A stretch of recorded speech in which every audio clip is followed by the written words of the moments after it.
आज हम environmental engineering first के लेक्चर नंबर सेकंड की बात करेंगे। जो मैंने सीरीज स्टार्ट की थी लेक्चर नंबर वन, इसके बाद लेक्चर नंबर सेकंड की बातचीत करेंगे। इसमें पर कैपिटा वाटर डिमांड के बारे में बातचीत करते हैं। ठीक है, तो ये पर कैपिटा वाटर डिमांड होती क्या है, इसको किससे रिप्रेजेंट करते हैं, इसका आइडेंटिफिकेशन क्या होता है, इसके बारे में अपन यहाँ पर बातचीत करेंगे। और कौन कौन से फैक्टर पर कैपिटा डिमांड को इफेक्ट करते हैं, इसके बारे में भी हम यहाँ पर बातचीत करेंगे। तो यहाँ पर देखिए क्या लिखा हुआ है, पर कैपिटा डिमांड को क्यू से रिप्रेजेंट करते हैं। किससे रिप्रेजेंट करते हैं? स्मॉल क्यू से रिप्रेजेंट करते हैं। और इसकी वैल्यू कितनी होती है, देखिए कैसे निकालेंगे। Total year total year total yearly water requirement for the city in litres, इसको स्मॉल वी से रिप्रेजेंट करते हैं, divide by 365 into design population. तो आप इसको चाहो तो ऐसा भी लिख सकते हो, V equal to 365 into design population.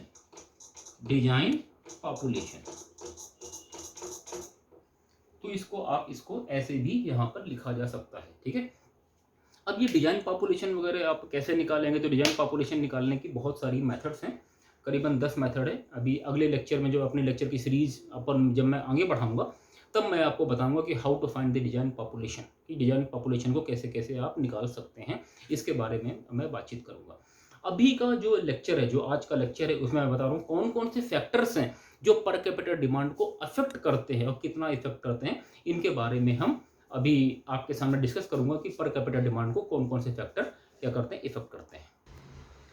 चलिए आज अब अपन देखते हैं कि कौन कौन से फैक्टर वाटर डिमांड को इफेक्ट करते हैं। ठीक है, water demand sorry per capita demand को कौन कौन से फैक्टर अफेक्ट करते हैं। तो देखिए यहाँ पर मैंने बहुत से फैक्टरों के नाम लिखे। पहला है size of city, second number है क्लाइमेटिक कंडीशन, थर्ड नंबर है हैबिट ऑफ पीपल, इसके बाद है इंडस्ट्रियल एंड कॉमर्शियल एक्टिविटी, इसके बाद है क्वालिटी ऑफ वाटर सप्लाई, इसके बाद है प्रेशर इन डिस्ट्रीब्यूशन सिस्टम, इसके बाद है सिस्टम ऑफ सप्लाई, इसके बाद है कॉस्ट ऑफ वाटर, और इसके बाद है policy of metering and charging. तो कुल मिला के देखा जाए 1 2 3 4 5 6 7 8 9, तो कुल मिला के ये करीबन 9 फैक्टर्स हैं। इनके बारे में बातचीत करेंगे। बहुत सारे और मिसलिनियस फैक्टर हैं, लेकिन वो छोटे मोटे हैं, तो उनमें ज़्यादा अपन ध्यान नहीं देंगे। लेकिन बेसिकली ये फैक्टर्स हैं जो किसी भी सिस्टम ऑफ सप्लाई या तो हम पर कैपिटा डिमांड को इफेक्ट करते हैं। ठीक है, तो पहला नंबर कौन सा है आपका, साइज ऑफ द सिटी। तो सिंपल ही बात है, अगर छोटी सिटी है तो वहां पर कैपिटा डिमांड की वैल्यू क्या होगी, कम होगी। अगर बिग सिटी है तो वहां पर कैपिटा डिमांड की वैल्यू ज़्यादा रहेगी, क्योंकि छोटी सिटी में बहुत सारी एक्टिविटीज़ कम रहती हैं।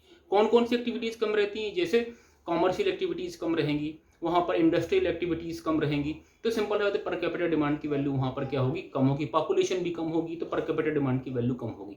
लेकिन जैसे हम बिग सिटी, थोड़ी मेट्रो सिटी, जैसे हम भोपाल, इंदौर, बॉम्बे, कलकत्ता, मद्रास, चेन्नई, मतलब इलाहाबाद, प्रयागराज, जो भी आप इन सिटीज़ के बारे में, बड़ी बड़ी सिटीज़ के बारे में अगर आप बातचीत करें, तो यहाँ पर क्या होगा कि यहाँ पर कैपिटा डिमांड की वैल्यू ज़्यादा होगी, क्योंकि यहाँ पर कॉमर्शियल एक्टिविटी भी होंगी और यहाँ पे इंडस्ट्रियल एक्टिविटी भी ज़्यादा होंगी। तो यहाँ पर कैपिटा डिमांड की वैल्यू भी क्या रहेगी, ज़्यादा रहेगी। तो ये हमने बातचीत की साइज ऑफ सिटी के बारे में। अब देखते हैं क्लाइमेटिक कंडीशन के बारे में। तो क्लाइमेटिक कंडीशन थोड़ी देर के लिए आप समझिए इसको, कि कैसे पर कैपिटा डिमांड वेरी होता है।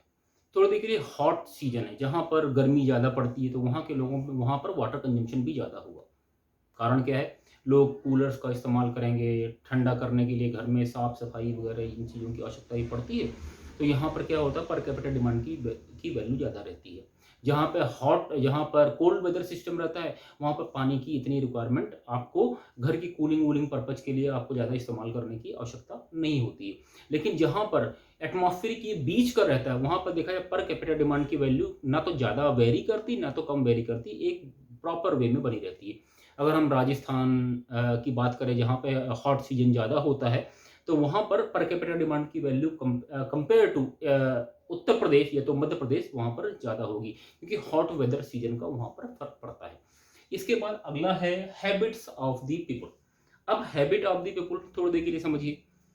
अगर अपनी कम्युनिटी को हम 3 टुकड़ों में डिवाइड करें, जैसे पहला नंबर है जो पैसे वाले लोग होते हैं, जो रिच पीपल्स होते हैं, इसके बाद होती है एक मीडियम फैमिली होती है, इसके बाद होती है नीचे लोअर क्लास फैमिली बोलते हैं।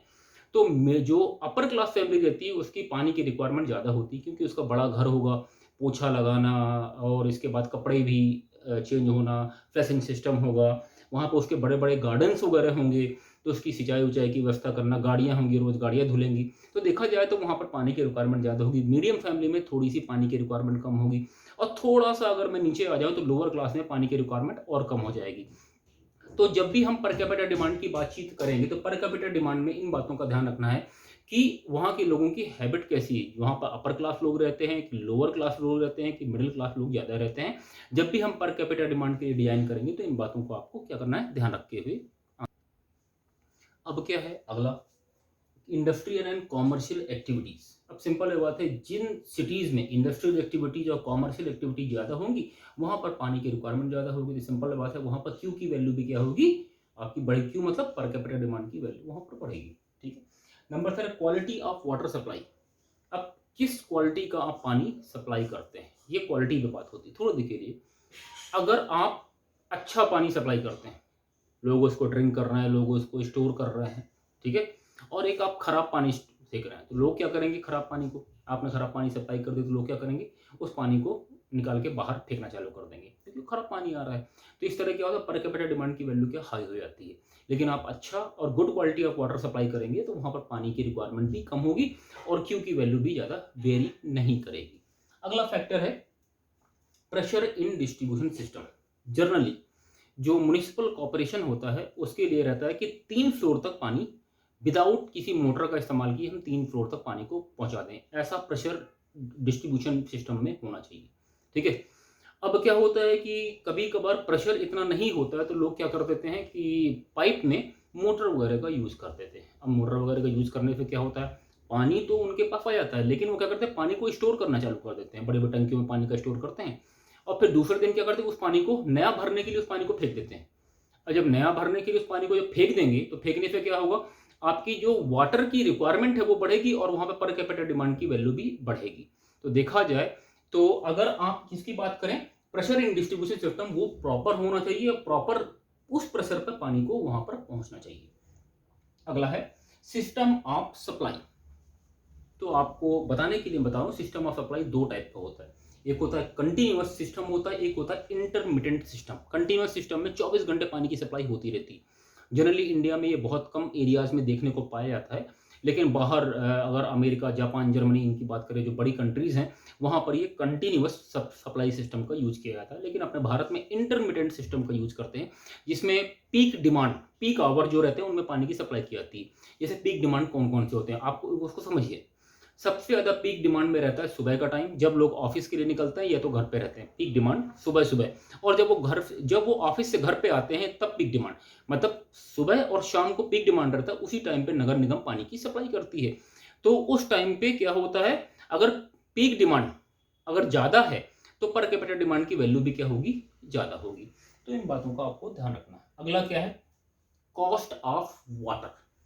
अब आपने अगर पानी के लिए जो कॉस्ट है, अगर आप लोगों से जो नगर निगम, नगर पालिका जो कॉस्ट लेगी, तो हम क्या करेंगे, वो जो कॉस्ट जो होती है अगर वो ज़्यादा लेते हैं तो लोग क्या करेंगे, उसको उस पानी का कम से कम इस्तेमाल करेंगे। लेकिन आप उसको फ्री में देंगे तो लोग क्या करेंगे, उसका वेस्टेज करेंगे, और वेस्टेज करेंगे तो पर कैपिटा डिमांड की वैल्यू भी बढ़ेगी। ठीक है। अगला देखिएगा, policy of metering and charging. अब आपने कैसा पॉलिसी, आपकी मीटरिंग की क्या पॉलिसी है और कैसा आप चार्ज करते हैं। जितना ज़्यादा आप अगर ज़्यादा चार्ज लेंगे तो लोग कम से कम उपयोग करेंगे, आप कम चार्ज लेंगे तो लोग ज़्यादा से ज़्यादा उपयोग करेंगे। तो पॉलिसी ऑफ मीटरिंग आपको ऐसी रखनी है कि जो मैंने 3 क्लास बताए थे, एक अपर क्लास, एक मिडिल क्लास और लोअर मिडिल क्लास, इनमें अगर हम पानी की सप्लाई करते हैं तो पॉलिसी ऑफ मीटरिंग ऐसी रखनी है कि इन सभी लोगों को पानी प्रॉपर तरीके से मिल पाए, इन सभी को पानी प्रॉपर तरीके से मिल पाए, जिससे ये लोग मतलब प्रॉपर तरीके से उन चार्ज को दे पाए। चार्ज इतना भी नहीं रखना कि लोअर मिडिल क्लास उस चार्ज को वहन ही नहीं कर पाए। ठीक है। और इतना भी चार्ज नहीं रखना है कि मिडिल क्लास और लोअर मिडिल क्लास को पानी ही ना मिल पाए। ठीक है। और उस चार्ज को दे ही नहीं पाए। तो बकायदा इन बातों का ध्यान रखना है कि हमें वहां पर मीटर लगाने हैं और कौन कौन सी पॉलिसी ऑफ चार्जिंग का सिस्टम बना के रखना है। ठीक है। अगला अपना टर्म है वेरिएशन इन डिमांड। क्या क्या होता है, तो वेरिएशन इन डिमांड को जनरली 2 टर्म में हम डिवाइड करते हैं। एक टर्म है मैक्सिमम डेली डिमांड और दूसरा टर्म है मैक्सिमम आवरली डिमांड। ठीक है। एक होता है मैक्सिमम डेली डिमांड और दूसरा होता है मैक्सिमम आवरली डिमांड। जो आपका मैक्सिमम डेली डिमांड है वो कितना है 1.8 इंटू एवरेज डेली डिमांड, ठीक है।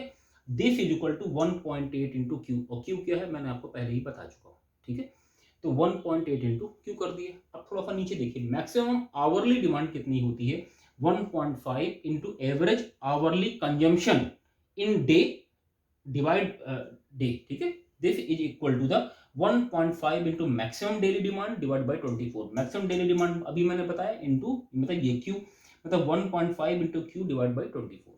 तो इस तरह से हम वेरिएशन डिमांड निकाल सकते हैं। पहली कौन सी है मैक्सिमम डेली डिमांड, और दूसरा है मैक्सिमम आवरली डिमांड। इधर देखिएगा, इस मैक्सिमम आवरली डिमांड को हम पीक डिमांड के नाम से भी जानते हैं। इस डिमांड के नाम से, पीक डिमांड के नाम से भी इसको जाना जाता है। Thank you very much.